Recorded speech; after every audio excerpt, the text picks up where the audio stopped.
তো দাদা কেমন আছো? ভালো আছি। মাশাআল্লাহ। সকালে খাওয়া দাওয়া করছো নি? না, নাস্তা কোনি করবো আর। মাশাআল্লাহ, তাই নাকি? হ্যাঁ তুমি তো দিয়ে অনেক সুন্দর ধান কাটতে পারো। হ্যাঁ, ইনশাআল্লাহ আপনার দোয়া। তো তুমি দিয়ে খুব সুন্দর ভাবে ধান কাটতেছ।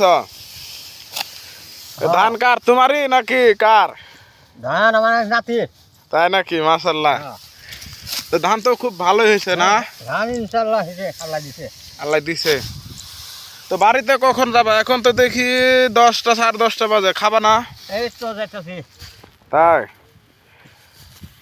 যাইতেছো বাড়ি?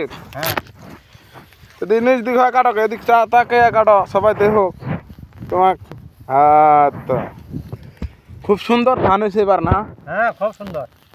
যাক মাশাআল্লাহ, আল্লাহ তোমার ধানের বরকত দান করুক। অনেকখানি কাটলা নাকি? হ্যাঁ ইনশাআল্লাহ।